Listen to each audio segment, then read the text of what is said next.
For nations that treat us badly, we will calculate the combined rate of all their tariffs, non-monetary barriers, and other. Belakangan sistem pembayaran di Indonesia jadi lebih mudah dengan adanya KRIS.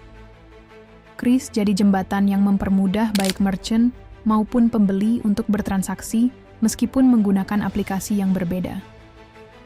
Tinggal scan kode QR yang tertera, maka otomatis pembayaran pun terlaksana. Tak sedikit yang berpendapat bahwa QRIS ini dapat mempersingkat waktu dan tidak merepotkan sama sekali. Manfaatnya ya anaknya nggak kembali lebih cepat gitu. Tapi akhir-akhir ini ada drama soal alat pembayaran satu ini. Konon katanya Trump dianggap kurang suka dengan penggunaan QRIS karena beberapa alasan. Nah, apakah benar demikian? Apakah itu keluar dari mulut Donald Trump sendiri atau cuma sekedar spekulasi? Awal mula spekulasi muncul soal QRIS ini tepat saat Kantor Perwakilan Dagang AS atau USTR melaporkan bahwa mereka kurang serek dengan adanya kebijakan yang diusung oleh QRIS Indonesia. Laporan itu terjadi ketika Trump terpilih kembali sebagai presiden tahun ini. Dalam laporan itu disebutkan kalau kebijakan QRIS membuat perusahaan AS contohnya kayak Visa atau Mastercard kesulitan untuk ikut main dalam pasar pembayaran digital yang ada di Indonesia. Itu disebabkan oleh QRIS yang punya batasan sendiri, disebut dengan GPN atau Gerbang Pembayaran Nasional. Ini bikin QRIS memberlakukan biaya transaksi yang sangat murah, tapi itu wajar karena QRIS ditujukan untuk masyarakat Indonesia. UMKM lokal pastinya sangat diuntungkan kalau biaya transaksinya murah. Tapi baik Visa Mastercard yang sulit untuk masuk melalui GPN kurang setuju, karena sistem yang dipakai QRIS ini bakal membuat mereka rugi. Di tengah itu semua, muncullah berbagai spekulasi dari media sosial, khususnya platform X. Ada yang menyebutkan bahwa QRIS membuat Visa dan Mastercard ngamuk, karena metode pembayaran satu ini menjadikan Indonesia tampak lebih maju dibanding negara lain. Ada juga yang merasa bangga dengan sistem QRIS, karena itu artinya Indonesia bisa memiliki sistem pembayaran mandiri yang membuat AS merasa kurang senang. Banyaknya spekulasi itulah yang seolah mengatakan kalau Trump ini benci QRIS, padahal bukan itu poinnya. Kalau bicara soal QRIS, sistem pembayaran ini sudah ada sejak tahun 2019 lalu. Seiring waktu penggunaan QRIS juga semakin masif, apalagi ini sesuai dengan prinsip generasi sekarang yang maunya instan dan satset. Biaya transaksi murah juga membuat QRIS banyak dipakai oleh masyarakat menengah ke bawah. Bukan hanya di mall, kafe, dan tempat hiburan, bahkan saat ini QRIS juga digunakan sebagai metode pembayaran di warung, kedai pinggir jalan, dan sejenisnya. Sistem QRIS disukai karena dapat menjangkau semua kalangan. Sehingga kalau QRIS mengikuti sistem yang dianut oleh Visa atau Mastercard atau diubah sesuai standar mereka, ini akan jadi hal yang sulit. Karena bisa jadi ada kemungkinan biaya transaksi naik dan lain sebagainya yang membuat masyarakat enggan menggunakan QRIS lagi. Katakanlah ini seperti tarik ulur antara QRIS dan AS, di mana QRIS mau menjaga sistem yang sudah mereka gunakan, tapi juga tidak mau membuat AS terlalu kesal karena hal itu. Apalagi mengingat Indonesia sendiri masih membutuhkan kerja sama dagang dengan pihak AS. Dari bulan April sampai Mei, pihak Indonesia juga AS masih melakukan negosiasi yang cukup panjang mengenai permasalahan ini. Kemajuan QRIS sebagai metode pembayaran QRIS dianggap sebagai metode pembayaran yang mudah dan cepat dengan biaya transaksi murah. Tak heran kalau perkembangannya cukup signifikan sejak diluncurkan pada tahun 2019 lalu. Inklusi keuangan KRIS dari yang awalnya cuma 59,7% di tahun 2019 kini semakin meningkat jadi 88,7% di tahun 2024. Bahkan untuk data per bulan Februari 2025, sebanyak 32,7 juta merchant yang memakai KRIS sebagai metode pembayaran mereka. Ada sekitar 54,1 juta pengguna metode bayar ini yang membuat transaksi digital di Indonesia semakin naik 35,4%. Jadi 3,5 miliar dengan KRIS yang naik sebesar 170,1% tahunan.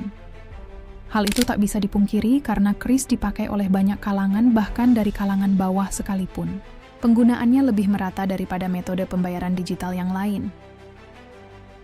Lalu apa yang membuat Visa atau Mastercard ketar-ketir dengan sistem yang dipakai QRIS? Apakah KRIS membuat Visa atau Mastercard kehilangan pelanggan? Ya, sistem pembayaran digital Indonesia seperti KRIS dan Gerbang Pembayaran Nasional atau GPN menjadi sorotan dalam negosiasi dagang terbaru antara Indonesia dengan Amerika Serikat. Wah, kok bisa ya? Apakah kedua inovasi tersebut merugikan Amerika Serikat? Kenapa sampai jadi perhatian negerinya Donald Trump? Bicara tentang Visa atau Mastercard, sebenarnya ini adalah metode pembayaran global, di mana bank dapat menerbitkan kartu kredit maupun debit yang bisa dipakai transaksi di mana saja di seluruh dunia. Visa atau Mastercard punya jaringan yang luas di pasar internasional. Mereka sangat dominan karena sudah berhasil mengambil kepercayaan global. Setiap kali ada pengguna melakukan transaksi melalui kartu mereka, maka Visa atau Mastercard akan mendapatkan biaya baik dari merchant atau bank itu sendiri. Istilah ini disebut dengan fee interchange. Jadi ketika banyak orang memakai QRIs untuk transaksi melalui ponsel, itu artinya penggunaan kartu akan jadi lebih sedikit yang membuat fee interchange turun.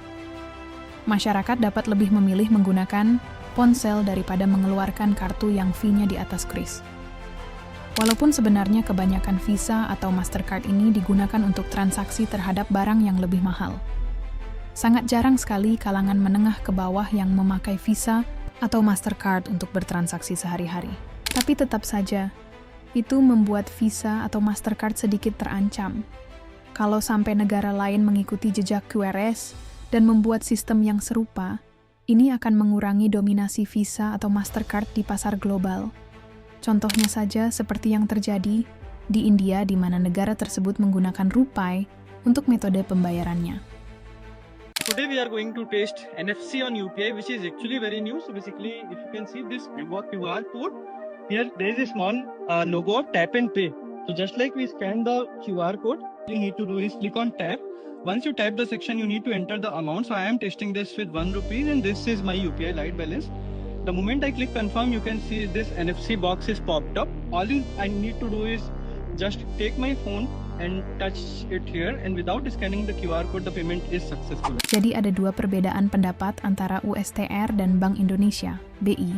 AS menganggap QRIS bisa jadi hambatan dagang karena saat dibuat tidak melibatkan perusahaan AS. Tapi menurut BI, QRIS sudah sesuai dengan standar internasional, yang artinya mereka tidak melakukan diskriminasi karena metode pembayaran ini fokusnya ke kebutuhan lokal. Bahkan sampai saat ini sebenarnya Visa atau Mastercard masih merajai pasar global dengan sistem kartu yang mereka pakai. Tapi mengingat pertumbuhan teknologi di dunia modern sangat pesat, hal itu tak mengurangi kekhawatiran mereka dengan apa yang mungkin terjadi di masa depan. Dilansir dari CNBC, Ketua Komisi 11 DPR RI Muhammad Misbahun memberikan pernyataan yang mengatakan tidak ada irisan sama sekali dengan Visa atau Mastercard seperti yang dikhawatirkan. Karena segmentasinya berbeda, itu karena QRIS memang lebih sering dipakai oleh masyarakat lokal di Indonesia untuk bertransaksi sehari-hari daripada bertransaksi untuk barang mahal, seperti yang sering dilakukan oleh pengguna Visa atau Mastercard. Saat ini, tak sedikit pula yang bangga dengan QRIS dan menganggapnya sebagai simbol kedaulatan ekonomi. Sistem dan kemudahannya mampu membuat AS merasa panik dan terancam. QRIS dianggap membanggakan karena jadi semacam inovasi teknologi yang dapat menarik perhatian global. Itu semua membuat masyarakat senang karena QRIS bersama dengan JPN dapat mengurangi ketergantungan Indonesia terhadap sistem pembayaran asing. Saat ini pun masih terjadi negosiasi untuk mengatasi permasalahan ini dengan pihak Adeklam. Kira-kira apa saja kemungkinan yang bisa terjadi apabila bergantung dengan hasil negosiasi tersebut? Jika bergantung pada hasil negosiasi, maka akan ada banyak kemungkinan. Contohnya bila kedua belah pihak melakukan kompromi, di mana Visa atau Mastercard masih bisa mendapatkan akses tapi terbatas. Katakanlah seandainya pemerintah memberikan persetujuan apabila Visa atau Mastercard ingin akses yang lebih besar untuk beroperasi di sektor tertentu. Keputusan ini juga mempertimbangkan bahwa QRIS tetap jadi prioritas untuk transaksi domestik. Namun, kalau Indonesia tetap bertahan dengan kebijakan saat ini, itu justru akan meningkatkan tekanan dari AIS, bahkan bukan tidak mungkin akan ada sanksi perdagangan yang terjadi. Jadi, pada dasarnya Trump tidak pernah mengatakan kritikannya atau menyebut secara langsung tentang QRIS dengan kalimat yang spesifik. Semuanya berdasarkan laporan dari USTR atau United States Trade Representative yang menganggap bahwa QRIS serta GPN sebagai hambatan perdagangan, sebab adanya pembatasan akses perusahaan AS ke pembayaran digital. Tapi walaupun Trump tidak menyebut Secara spesifik, Presiden ASEAN tersebut dikaitkan dengan isu ini karena kebijakannya yang mendorong negosiasi tarif resiprokal dengan Indonesia dan juga negara lain. Di sini ada ancaman kenaikan tarif impor sampai 47% kalau tak ada kesepakatan apapun yang terjalin hingga Juni 2025. Jadi sampai sekarang pun Indonesia dan ASEAN masih berusaha bernegosiasi dan mencari jalan keluar untuk isu yang sedang terjadi ini. Masih belum diketahui dengan pasti apa hasil yang akan didapatkan dari negosiasi tersebut, sehingga yang bisa dilakukan hanyalah menunggu. Selama menunggu itulah banyak warganet yang berspekulasi tentang isu Kris dan AS ini.